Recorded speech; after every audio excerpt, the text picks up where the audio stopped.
High tide is dramatic. I like coming down to the end of Ash Avenue, looking west, out along Avenue Del Mar, the seawall there, or east back towards the State Beach along Sandyland Road.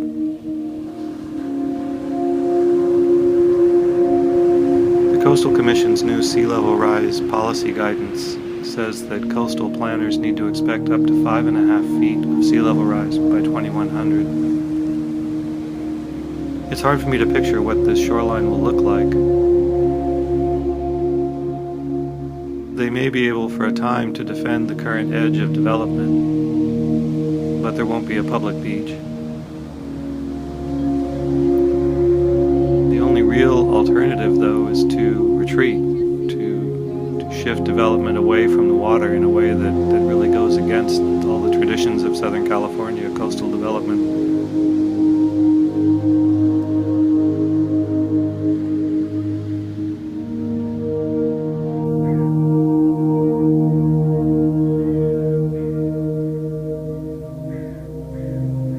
I really love the marsh at high tide, too. It's maybe a quieter sort of drama, but there's drama happening there as well.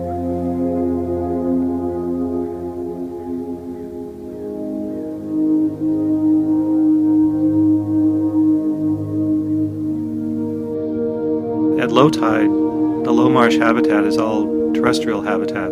There's pickleweed growing in there, Salicornia virginica, and a bunch of other plants that are specially adapted to be able to handle the regular inundation by salt water that you get.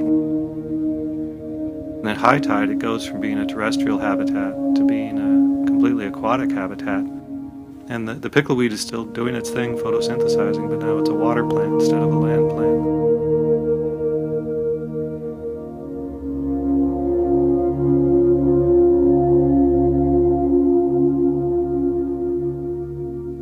And where at low tide you have terrestrial predators that go in and exploit the resources of the low marsh habitat. Birds fly in and they're eating the aquatic organisms that are lying exposed there. At high tide the opposite happens, and you get fish swimming into the pickleweed and swimming around in there, picking off the terrestrial insects that they now have access to.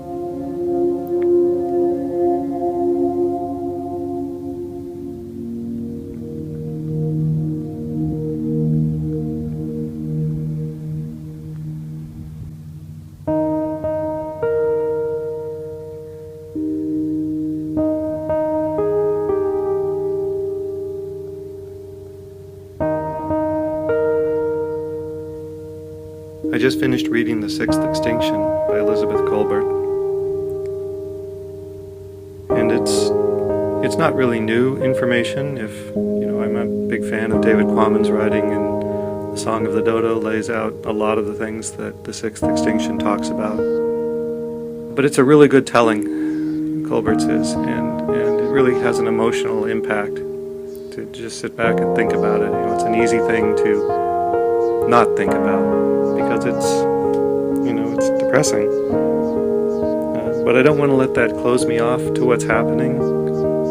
When I think about what our descendants will think about what life was like for us in these times, I think they would want me to be a witness. They would want us to be aware.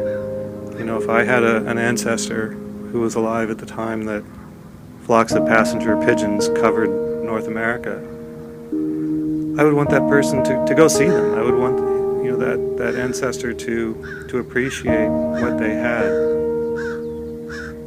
So I want to be a witness and honor what's here, and especially if we won't have it around much longer.